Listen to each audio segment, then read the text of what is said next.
Oui, j'ai bien écouté le commissaire, comme chacun d'entre vous, bien sûr. J'ai été très intéressé par les statistiques qu'il donnait, les statistiques positives, selon lui. C'est au moins ce que j'en ai retenu.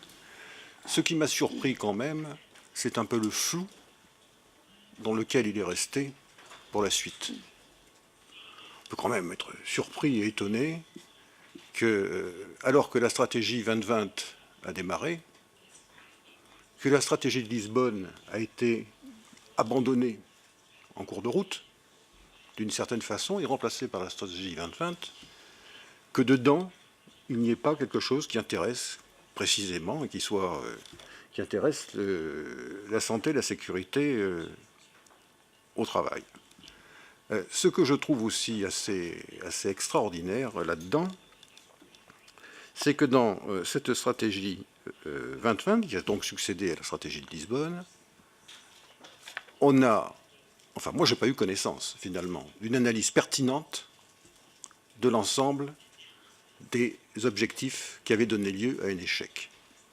Alors certes, on s'est gargarisé, à juste titre, sur quelques succès, sur des succès de la stratégie de Lisbonne, mais il y a un certain nombre de points qui ont relativement échoué, et moi j'attends encore de savoir pourquoi, et j'attends encore que la Commission nous dise pourquoi ça a échoué. Alors ceci est d'autant plus curieux, c'est qu'entre la stratégie de Lisbonne et la stratégie 2020, on a reporté un certain nombre d'objectifs.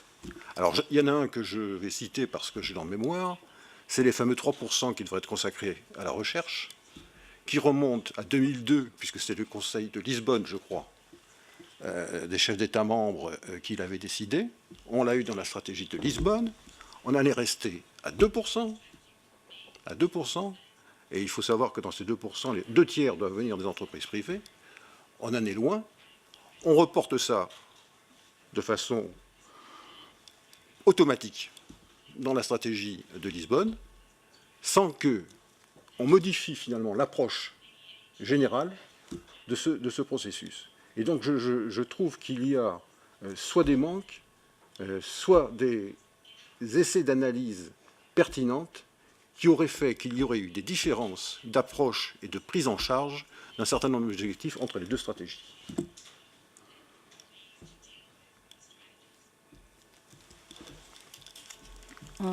Thank you. I will now go to the second questions. What are the interactions between economic and financial crisis and working conditions and occupational health and safety in the European Union, according to you? Il me semble que les actions, les relations interactives entre la crise économique et la santé au travail sont intimement liées, ces interactions existent. Alors, bon, pour plusieurs raisons, il y en a deux qui me paraissent essentielles. Alors, je suis syndicaliste, donc je vais vous les donner tels que je peux les ressentir comme syndicaliste, certainement que d'autres existeraient. Lorsqu'il y a des difficultés budgétaires, lorsqu'il y a des crises, lorsque les marges de manœuvre sont faibles à l'intérieur des entreprises, il est bien évident que les chefs d'entreprise, me semble-t-il, ne sont pas portés à regarder de façon attentive les conditions de travail et à les améliorer, et que les salariés ne sont pas non plus, malheureusement, disposés à avoir un esprit revendicatif pour améliorer ces conditions de travail quand ils sont riches, eux, de leur emploi, et qu'ils savent qu'à l'extérieur de l'entreprise, il y a 10, 20, 30 ou 50 personnes qui attendent un emploi. Et donc là, on voit bien qu'il y a syndicalement une difficulté à prendre en charge ces problèmes parce qu'il y a des marges de manœuvre qui sont réduites et qui sont difficilement perceptibles.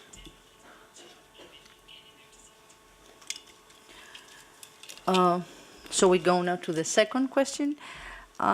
Which steps are supported by the European Economic and Social Committee to improve employment, to get more and better jobs, as you said, referring to the Lisbon strategy, to diminish a shadow economy that is certainly linked with occupational health and safety?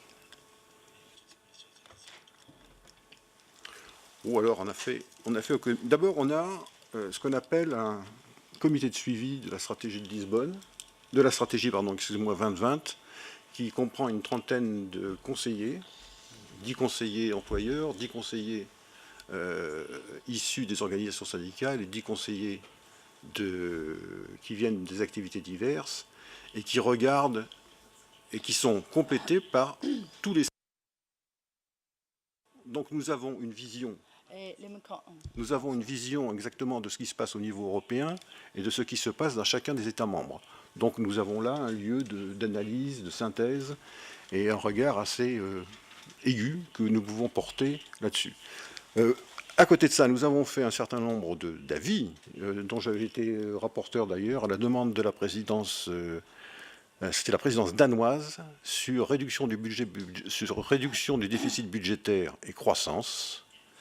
Et ça, c'était dès 2010. Et dès 2010, nous indiquions que la question n'était pas tant de savoir s'il fallait réduire les déficits budgétaires. La question qui était posée, c'était de savoir comment, à quel rythme, et qui doit payer. Et c'était déjà, je crois, un des premiers textes avec le Parlement. Je crois que le Parlement avait écrit aussi un texte qui reprenait cette idée. C'était de dire que cette espèce comment je retrouve plus le mot, cette espèce de saignée, finalement, pour réduire les budgets, ne pouvait que tuer la croissance et que l'on rentrait dans une espèce de spirale sans fin, où finalement, toutes les restrictions budgétaires qui étaient faites tuaient la demande tuait la croissance, et qu'on rentrait dans une espèce de puits sans fond et de vis sans fin, qui demandait une large réflexion. Et je crois que quand on voit ce qui se passe aujourd'hui, cette analyse n'était pas tout à fait fausse, et nous avions mis l'accent énormément sur la croissance pour équilibrer, parce que finalement, si on regarde bien aujourd'hui ce qui s'est passé, l'Europe a deux déficits. Elle a un déficit budgétaire et elle a un déficit d'emploi.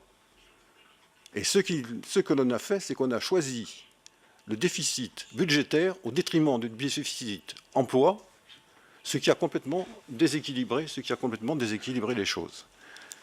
Et je crois que le maître mot, c'est la croissance, et nous faisions donc dans ces avis un certain nombre de propositions sur des grands travaux, sur la mobilisation de l'épargne, sur les eurobonds, pour faire en sorte de tirer la croissance.